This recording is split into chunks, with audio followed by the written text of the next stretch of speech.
Salut la team, voici la vidéo que vous attendez tous, la programmation du mois d'août pour Prime Video, et je vous en parle dès maintenant, et surtout n'oubliez pas de liker et de vous abonner. Let's go! Petit message avant de commencer réellement cette vidéo, on est plus de 2800 sur la chaîne, c'est incroyable, jamais j'aurais pu imaginer qu'on atteigne un aussi grand nombre. Merci énormément et bonne vidéo! Allez, je sais que vous êtes impatients de commencer, alors trêve de bavardage et commençons avec la journée du 1er août et la franchise Indiana Jones jouée par Harrison Ford avec le premier film Les Aventuriers de l'Arche perdue où l'on retrouve Indy en 1936 où il est mandanté pour mettre la main sur le médaillon de Ra qui serait le premier pas sur le chemin de l'Arche d'Alliance. C'est la même où Moïse conserva les 10 commandements, une pièce dont Hitler cherche aussi à s'emparer. Ensuite, l'archéologue aventurier enchaîne avec Indiana Jones et le Temple maudit, où il poursuit une terrible secte qui a dérobé un joyau sacré doté de pouvoirs fabuleux. Une chanteuse de cabaret et un époustouflant gamin l'aideront à affronter les dangers les plus insensés. Dans le troisième film, Indiana Jones se retrouve aux prises avec un maléfique milliardaire aux côtés de la cupide Elsa et de son père, qui est quand même Sean Connery, où il part à la recherche du Graal. Puis ils se sont dit, et si on faisait un quatrième film où on suit les aventures du célèbre archéologue qui est lancé sur les traces des légendaires crânes de cristal. À ses trousses, la cruelle et somptueuse Irina Spalko et ses sinistres sbires russes. C'est le film où tout est parti en sucette. Voilà, profitez bien de ces 4 films avant de le retrouver prochainement dans un 5e film qui mettra fin aux aventures d'Harrison Ford dans la peau de l'archéologue.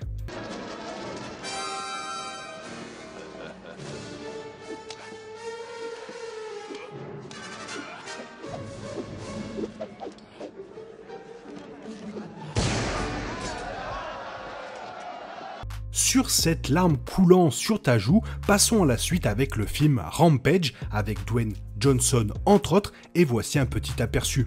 Quand des animaux se transforment en monstres féroces, menaçant de tout détruire sur leur passage, le primatologue David Okoye passe à l'action. Voilà, court, bref, pas besoin de plus.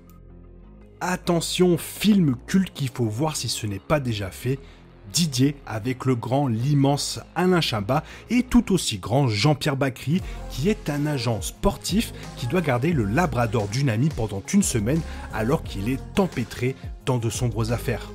Ce film a reçu le César de la meilleure première œuvre pour Alain Chabat qui avait aussi été nommé pour son rôle dans le film. Tu peux pas, quand tu vois quelqu'un, tu peux pas d'entrer comme ça lui sentir le cul. C'est important ça, c'est très important. On ne sent pas le cul quand on connaît pas. Buster Moon est un élégant koala qui dirige un grand théâtre, jadis illustre, mais aujourd'hui tombé en désuétude. Buster est un éternel optimiste un peu bougon qui aime son précieux théâtre au-delà de tout et serait prêt à tout pour le sauver. C'est évidemment le film Tous en scène de 2017 qui avait très bien marché avec entre autres les voix de Patrick Bruel et Jennifer. Kun est un petit garçon à l'enfance heureuse, jusqu'à l'arrivée de Mirai, sa petite sœur. Jaloux de ce bébé qui monopolise l'attention de ses parents, il se replie peu à peu sur lui-même.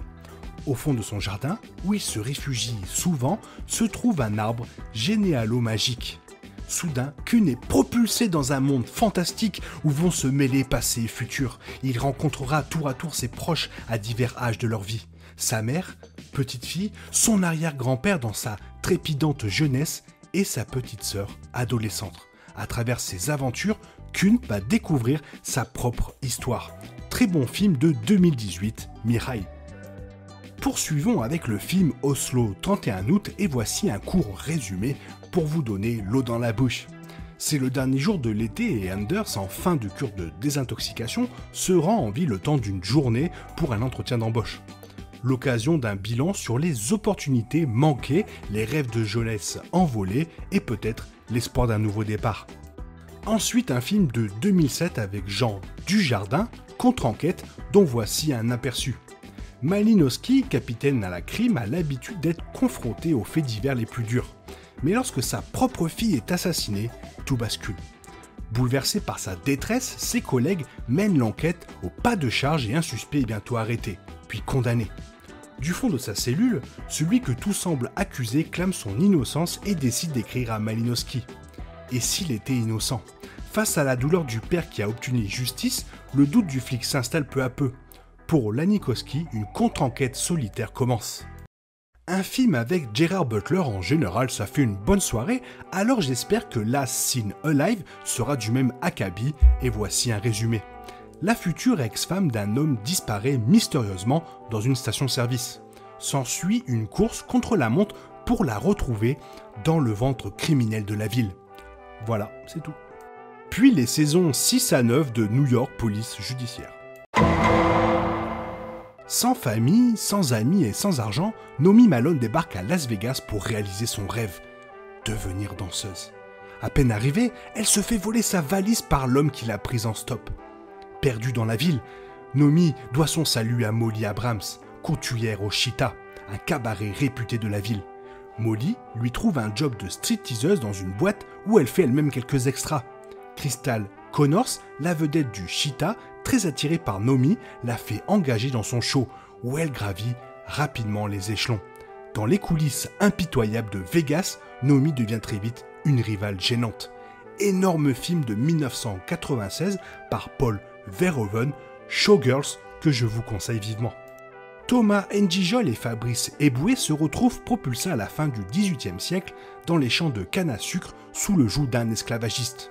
Ce film représente très bien l'humour des deux protagonistes et si vous voulez bien vous marrer, je vous conseille ce film qui a aussi une très bonne histoire.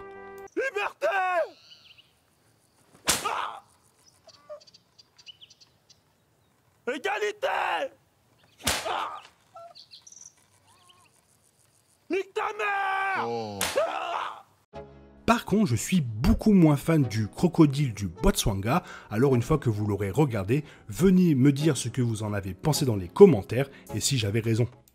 Et on termine cette date avec la saison 1 d'une série coréenne du nom de Hotel del Luna.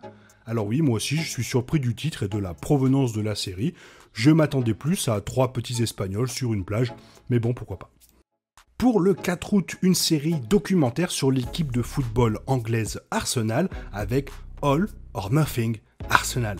Waouh, titre qui tue, de la mort qui tue, waouh.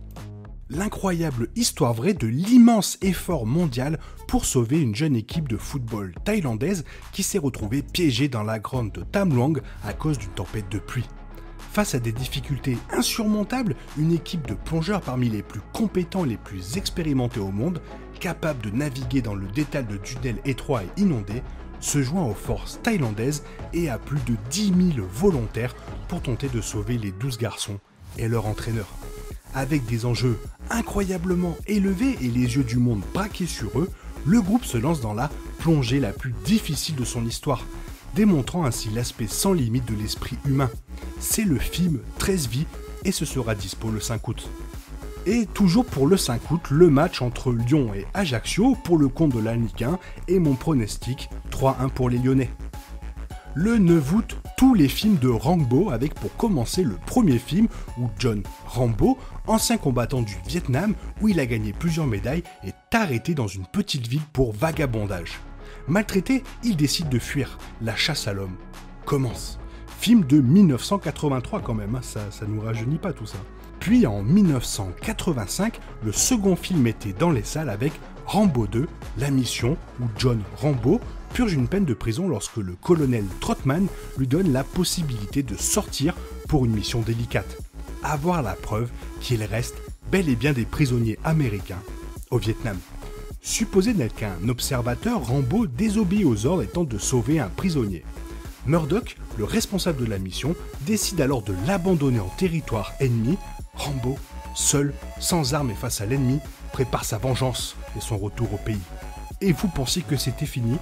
Non, parce qu'en 1988, Rambo 3 était dans les salles avec cette fois-ci le colonel Trotman qui contacte Rambo dans sa retraite en Thaïlande pour qu'il l'accompagne dans une mission périlleuse en Afghanistan.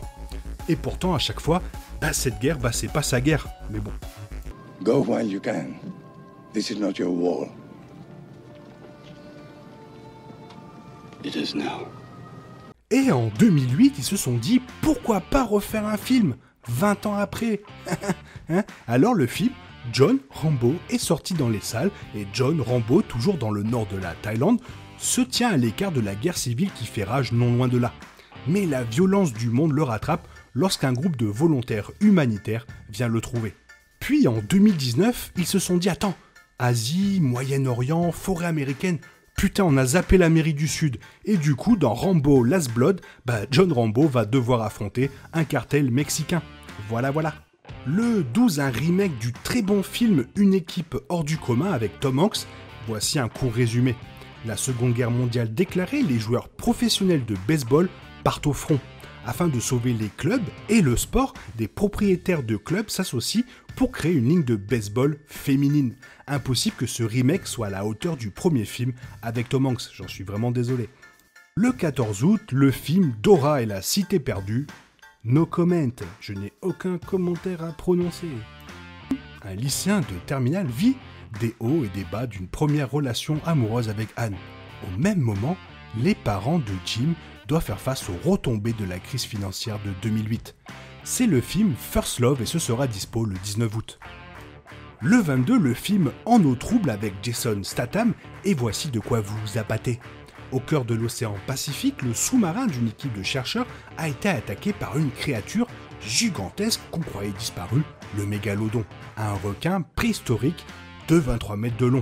Le sauveteur-plongeur Jonas Taylor doit risquer sa vie pour sauver les hommes et les femmes prisonnières de l'embarcation et affronter le prédateur le plus terrible de tous les temps, Jason Statham qui tatam. Aïe aïe aïe. Un des derniers films de Bruce Willis avec Day to Die qui raconte l'histoire d'un agent de probation en disgrâce et redevable à un chef de gang local qui est contraint de réaliser une série de dangereux casses en 12 heures afin de payer les 2 millions de dollars qu'il doit et de sauver sa femme enceinte kidnappée et aussi de régler ses comptes avec le chef de la police corrompu de la ville qui travaille avec le chef de gang et l'a trahi il y a des années. C'est un gros schmilblick en fait. Le 26 août, le film Le Samaritain avec Stallone et voici un aperçu de l'histoire. Âgé de 13 ans, Sam Cleary suspecte que son mystérieux et solitaire voisin, Mr. Smith, soit en réalité une légende qui se cache au grand jour. Il y a 25 ans, le surpuissant justicier de Granite City, le Samaritain, a été déclaré mort dans un entrepôt, après un combat tragique avec son rival, Nemesis. La plupart des gens pensent que le Samaritain a péri dans les flammes, mais certains habitants, comme Sam, ont bon espoir qu'il soit encore en vie. Alors que la ville est au bord du chaos et que les crimes se multiplient, Sam se donne pour mission de persuader son voisin de sortir de sa cachette et de sauver la ville en ruine. Et pour finir cette programmation, le match Paris-Monaco, 2-1 pour Monaco. Alors il y a beaucoup plus d'autres films qui sortiront en début de mois, là c'est juste une petite sélection, mais après est-ce que ça vaut le coup? Pas sûr. Il va falloir attendre septembre pour avoir vraiment du lourd sur la plateforme, mais bon, moi j'y suis pour rien, alors si ça t'a plu, n'hésite pas à liker, t'abonner, partager et à commenter la vidéo. Merci et je te souhaite une bonne matinée, après-midi, peut-être une bonne soirée ou un bon week-end. Bisous bisous, hasta la vista.